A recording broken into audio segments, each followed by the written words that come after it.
លោកសេនាប្រមុខលន់ ណុល 1913 ដល់ 1985 លន់ ណុល ជាអ្នកនយោបាយនិងជាឧត្តមសេនីយ៍យោធាកម្ពុជា សេនាប្រមុខ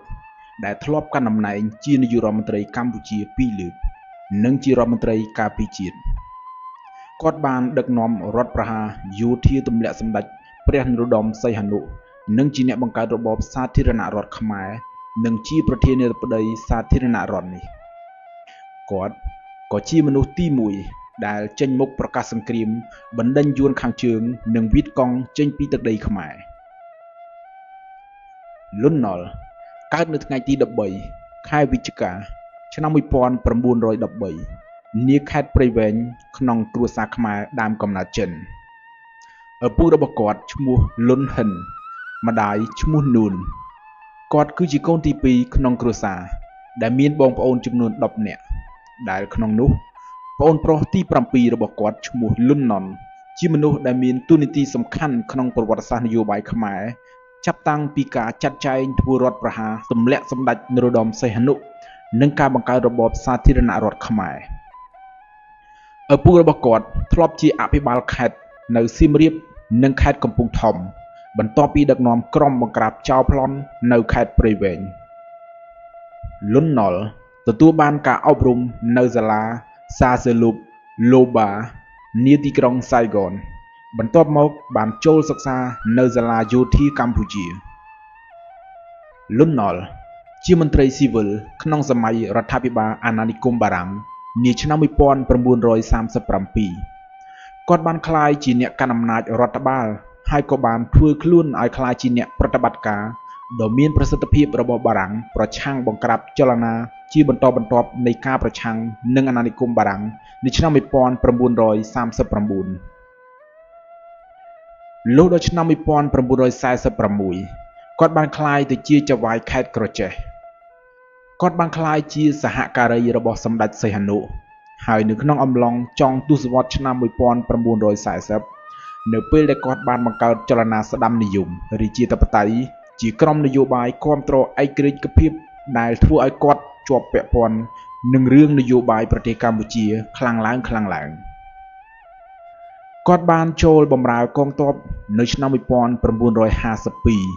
ហើយគាត់បានដឹកនាំប្រតិបត្តិការកងទ័ពប្រឆាំងវៀតមិញ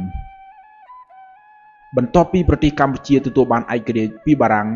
គណបក្សកំណែទម្រង់ខ្មែររបស់គាត់រួមនឹងគណបក្សស្ដាំនិយមតូចៗដែលដឹកនាំដោយសមសារីនិងដាបឈួន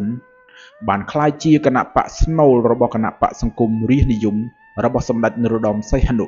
សម្រាប់ប្រជែងការបោះឆ្នោតនៅឆ្នាំ 1955 លន់ ណុល ត្រូវបានតែងតាំងជានាយសេនាធិការកងទ័ពនៅឆ្នាំ 1955 និងជាអគ្គមេបញ្ជាការកងទ័ពនៅឆ្នាំ 1960 និងកាន់តំណែងជារដ្ឋមន្ត្រីក្រសួងការពារជាតិផងដែរ នៅពេលនោះ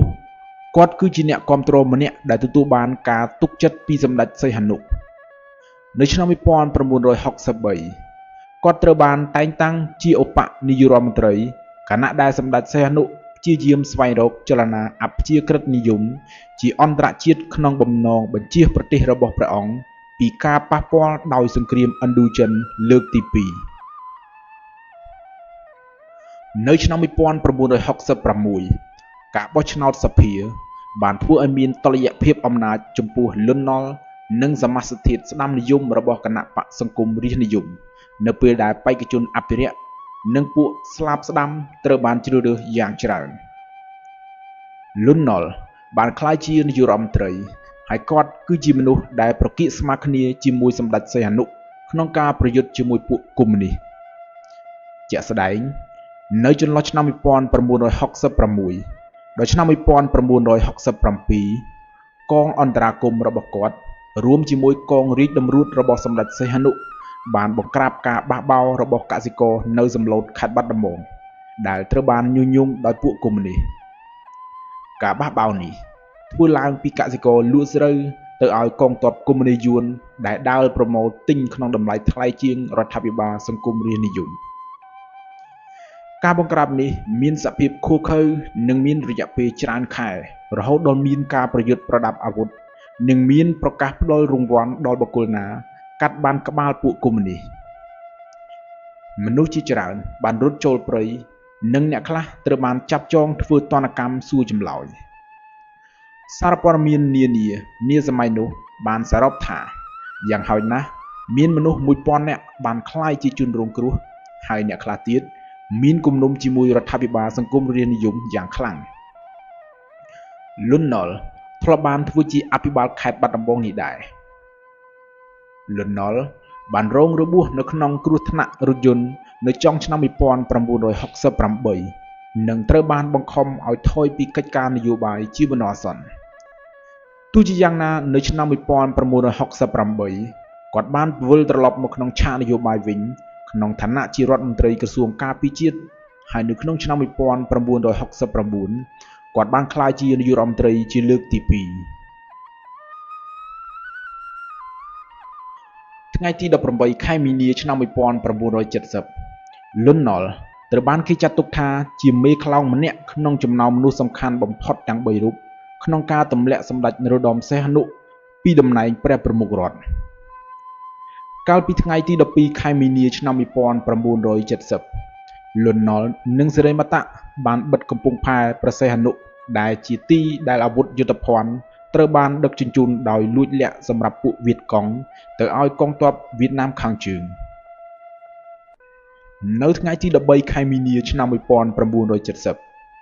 រដ្ឋាភិបាលស្រោចស្រង់ជាតិរបស់លន់ ណុល ដែលត្រូវបានបង្កើតឡើងដោយសម្ដេចសីហនុកាលពីថ្ងៃទី14ខែសីហាឆ្នាំ1968ដោយសារពេលនោះស្ថានភាពប្រទេសជាតិកំពុងមានស្ថានភាពធ្ងន់ធ្ងរនោះបានផ្ញើលិខិតទៅឲ្យរដ្ឋាភិបាលក្រុងហាណូយនិងរណសិរ្សរំដោះជាតិវៀតណាមខាងត្បូងដោយដាក់អសានវាទថាឲ្យដកកងទ័ពរបស់ខ្លួនចេញពីទឹកដីខ្មែរឲ្យអស់ក្នុងរយៈពេល48ម៉ោងពលគឺមិនឲ្យយឺតជាងថ្ងៃទី15ខែមីនាឆ្នាំ1970បើពុំនោះទេពួកគេនឹងត្រូវប្រឈមមុខនឹងវិធានការយោធាមុននេះលន់ ណុល បានជួបប្រធានរណសិរ្សវៀតកុងនិងនាយករដ្ឋមន្ត្រីវៀតណាមខាងជើងនៅប៉េកាំងជំរុញឲ្យពួកគេដកកងទ័ពចេញពីទឹកដីកម្ពុជាក៏ប៉ុន្តែគាត់ទទួលបានលទ្ធផលជាទីខកចិត្តយ៉ាងខ្លាំងនៅថ្ងៃទី13ខែមីនាឆ្នាំ1970នាទីក្រុងប៉ារីសសម្ដេចព្រះនរោត្តមសីហនុបានមានបន្ទូលថាព្រះអង្គនឹងយាងត្រឡប់មកកម្ពុជាក្នុងពេលឆាប់ៗដើម្បីរៀបចំអព្យាក្រឹតភាពកម្ពុជាឡើងវិញប៉ុន្តែព្រះអង្គត្រូវយាងចាកចេញពីបារាំងទៅឈប់សំចតនៅមូស្គូនិងប៉េកាំងដើម្បីបញ្ចុះបញ្ចូលឲ្យរដ្ឋាភិបាលទាំងពីរនេះដាក់គំនាបទៅលើយួនខាងជើងនិងវៀតកុងឲ្យដកចេញពីទឹកដីខ្មែរដោយសំអាងទៅលើសេចក្តីប្រកាសនេះគេឃើញថារដ្ឋាភិបាលភ្នំពេញដែលកំពុងត្រូវបានដឹកនាំជំនួសដោយលន់ ណុល ក៏ដូចជាព្រះអង្គដែលកំពុងធ្វើការក្នុងគោលដៅតែមួយពលគឺដើម្បីបណ្ដេញកងទ័ពយួនកុម្មុយនីសនិងវៀតកុងឲ្យចេញពីទឹកដីកម្ពុជាគ្រាន់តែក្នុងរបៀបផ្សេងគ្នាតែប៉ុណ្ណោះដែលហេតុនេះធ្វើឲ្យគេឆ្ងល់ថាហេតុអ្វីបានជាព្រះអង្គបញ្ចេញប្រតិកម្មបែបនេះទៅវិញស្ថានភាពនៅកម្ពុជាពុំមានភាពស្រាកស្រានសោះឡើយទឹកចិត្តរបស់រាស្ត្រខ្មែរកាន់តែពោលពេញទៅដោយកំហឹងខ្លាំងឡើងចំពោះកងទ័ពវៀតណាមខាងជើងនិងពួកវៀតកុងព្រឹកថ្ងៃទី16ខែមីនាឆ្នាំ1970បាតកម្មដ៏ធំមួយទៀតត្រូវបានធ្វើឡើងនៅមុខរដ្ឋសភាដើម្បីសុំឲ្យអង្គការកំពូលនេះចោទប្រកាន់អិសរាជជនស៊ីវិលនិងយោធាមួយចំនួនពីបទសុំគំនិតជាមួយវៀតណាមកុម្មុយនីសដែលមនុស្សទាំងនោះសុទ្ធតែជាមនុស្សក្នុងរាជវង្សឬក៏ជាអ្នកស្និទ្ធនឹងអ្នកមនាងម៉ូនីកដូចជាម៉ានូរិនជាដើមស្អែកឡើងនៅថ្ងៃទី17ខែមីនាឆ្នាំ1970បាតកម្មបានចាប់ផ្ដើមកញ្ជ្រោលឡើងម្ដងទៀតសភាបានបង្កការប្រជុំតាមការគ្រោងទុកការចោទប្រកាន់ចំពោះសម្ដេចកាន់តែមានភាពជូរចត់ឡើងរថពាសដែកនិងរថភ្លើងដឹកកងទ័ពត្រៀមប្រយុទ្ធបានធ្វើចលនាខ្វាត់ខ្វែងតាមដងផ្លូវធំពីពេញទីក្រុងយោងតាមឯកសារខ្លះលន់ ណុល បានបដិសេធមិនអនុញ្ញាតឲ្យដកហូតសម្ដេចសីហនុពីតំណែងជាព្រះប្រធានប្រមុខរដ្ឋឡើយព្រះអង្គម្ចាស់ស៊ីសវត្តសិរីមតៈ បានចាក់កាសែតដែលគេលួចថតពេលសម្ដេចនរោត្តមសីហនុមានបន្ទូលនៅក្នុងអង្គប្រជុំមួយនៅទីក្រុងប៉ារីសឲ្យលន់នល់ស្ដាប់ក្នុងខ្សែអត្ថនោះព្រះអង្គបានស្ដីបន្ទោសចំឈ្មោះនៅមនុស្សដែលព្រះអង្គហៅថាជាអ្នកក្បត់ព្រះអង្គហើយថាព្រះអង្គនឹងដាក់ទណ្ឌកម្មពួកអ្នកទាំងនោះភ្លាមនៅពេលដែលព្រះអង្គយាងត្រឡប់មកដល់ភ្នំពេញទោះជាយ៉ាងណាក៏ដោយនាយករដ្ឋមន្ត្រីលោកសេនាប្រមុខលន់នល់នៅតែមិនប្រកាសថានឹងញុះញង់ឲ្យសភាបោះឆ្នោតទម្លាក់សម្ដេចសីហនុនៅឡើយយប់ថ្ងៃទី17ខែមីនាឆ្នាំ1970នោះព្រះអង្គម្ចាស់សិរិមតៈដោយមានមន្ត្រីយោធា3រូបបានទៅដល់ភូមិគ្រឹះរបស់សេនាប្រមុខលន់នល់ហើយភ្ជង់កាំភ្លើងបង្ខំលន់នល់ដែលកំពុងជោគជាំដោយជលនាតឲ្យចុះហត្ថលេខាលើឯកសារចាំបាច់ទាំងឡាយដើម្បីដកហូតសម្ដេចសីហនុស្អែកឡើងថ្ងៃទី18ខែមីនាឆ្នាំ1970សភាបានបោះឆ្នោតជាឯកច្ឆន្ទដកហូតសម្ដេចសីហនុពីអំណាចអ្វីត្បិតតែត្រូវបានគេទទួលស្គាល់យ៉ាងទូលំទូលាយថាព្រះអង្គម្ចាស់ស៊ីសុវត្ថិសិរិមតៈតែងតែមានបំណងដកហូតសម្ដេចនរោត្តមសីហនុពីអំណាចកំពូលក្នុងប្រទេសខ្មែរដោយសារតែសម្ដេចជាស្រឡាយនរោត្តមក៏ពិតមែនក៏ប៉ុន្តែយើងយល់ថាការអះអាងខាងលើនេះមិនសូវទំនងឡើយគឺយើងយល់ថាព្រះអង្គម្ចាស់សិរិមតៈមិនហ៊ានធ្វើបែបនោះចំពោះលន់នល់ឡើយសៀវភៅសាធារណរដ្ឋខ្មែររបស់បណ្ឌិតសាស្ត្រាចារ្យរស់ចន្ទ្រាបុត្របានតាមរុករកឃើញនៅរឿងអាថ៌កំបាំងមួយដែលធ្វើឲ្យលន់នល់សម្រេចចិត្តអនុញ្ញាតឲ្យមានការដកហូតសម្ដេចសីហនុពីអំណាចថាគឺជាល្បិចរបស់ប្អូនប្រុសគាត់គឺលន់នល់គួររំលឹកឡើងវិញថារហូតមកដល់ថ្ងៃទី17ខែមីនាឆ្នាំ1970អំណាចរបស់សម្ដេចសីហនុនៅតែមានសុវត្ថិភាពនៅឡើយត្បិតមនុស្សពីររូបគឺលន់នល់និងព្រះអង្គម្ចាស់សិរិមតៈមិនទាន់បើកផ្លូវពិតហើយថាសិរិមតៈកំពុងតែរងចាំយ៉ាងអន្ទះសារបន្ទាប់ពីការប៉ុនប៉ងរបស់ព្រះអង្គក្នុងការដកហូតសម្ដេចសីហនុចេញពីអំណាចដើម្បីយកកម្ពុជារាជទៅបំពាក់ឲ្យមនុស្សណាម្នាក់ដែលជាស្រឡាយស៊ីសុវត្ថិទោះជាយ៉ាងណាព្រះអង្គទំនងជាមិនចង់ទទួលខុសត្រូវរឿងនេះតែមួយអង្គឯងទើបព្រះអង្គនៅចាំមើលការឈានមួយជំហានមុនរបស់លន់នល់ដែលជាជំហានចុងក្រោយដើម្បីទម្លាក់សីហនុគណៈលន់នល់ហាក់ដូចជាមិនទាន់ប្រកាសថាធ្វើយ៉ាងណាដែលមានន័យថានាយករដ្ឋមន្ត្រីរូបនេះមិនទាន់អនុញ្ញាតឲ្យនរណាម្នាក់ប៉ះពាល់ដល់ឋានៈរបស់សម្ដេចសីហនុនៅឡើយបណ្ឌិតសាស្ត្រាចារ្យរស់ចន្ទ្រាបុត្របានទម្លាយឲ្យដឹងថានៅយប់ថ្ងៃទី17ឈានចូលថ្ងៃទី18ខែមីនាឆ្នាំ1970នោះលន់នល់អមដោយហងធុនហៈធុនសុខុមនិងគង់អូនបានទៅភូមិគ្រឹះរបស់លន់នល់ហើយបានប្រាប់លោកលន់នល់ថាលោកបងព្រះអង្គម្ចាស់សិរិមតៈបានសម្រេចប្រតិយដកហូតតំណែងរបស់សម្ដេចសីហនុហើយលោកសេនាប្រមុខលន់នល់ដែលទើបតែភ្ញាក់ពីដំណេកដោយសារប្អូនប្រុសរបស់គាត់ដាស់បន្ទាប់ពីពួកគេបានឈររងចាំយ៉ាងយូរមកនោះបានប្រាប់ទៅលោកលន់នល់វិញថាបើមតៈព្រមព្រៀងរួចទៅហើយយើងមានតែសម្រេចធ្វើអញ្ចឹងទាំងអស់គ្នាតាមពិតព្រះអង្គម្ចាស់សិរិមតៈមិនទាន់បានផ្ដល់ការយល់ព្រមនៅឡើយនោះទេបន្ទាប់មកទៀតលោកលន់នល់បានចាក់ចេញពីផ្ទះបងប្រុសរបស់គាត់ធ្វើដំណើរទៅគេហដ្ឋានរបស់ព្រះអង្គម្ចាស់សិរិមតៈហើយបានទូលព្រះអង្គថាបងប្រុសរបស់គាត់គឺលន់នល់បានសម្រេចចិត្តចាត់ការទម្លាក់សម្ដេចសីហនុដែលតាមពិតទៅលោកសេនាប្រមុខលន់នល់បានចាញ់បោកគាត់លន់នល់តែប៉ុណ្ណោះដោយហេតុនេះស្អែកឡើងនៅថ្ងៃទី18ខែមីនាឆ្នាំ1970រដ្ឋសភានិងក្រុមប្រឹក្សាព្រះរាជាណាចក្របានសម្រេចបោះឆ្នោតជាឯកច្ឆន្ទដកហូតសម្ដេចព្រះនរោត្តមសីហនុពីតំណែងជាព្រះប្រមុខរដ្ឋនៅម៉ោង 13:30 នាទីយប់ថ្ងៃទី18ខែមីនាឆ្នាំ1970នាយករដ្ឋមន្ត្រីលន់នល់បានប្រកាសបង្កើតរបបសាធារណរដ្ឋមួយនៅកម្ពុជានាពេលដ៏ខ្លីខាងមុខការប្រកាសបែបនេះបណ្ឌិតរស់ចន្ទ្រាបុត្របានអះអាងថាធ្វើឡើងតាមការស្នើសុំរបស់វរសេនីយ៍ត្រីលន់នល់ក៏ប៉ុន្តែបន្ទាប់ពីត្រូវបានគេរាយការណ៍ថ្វាយអំពីសេចក្តីប្រកាសនោះ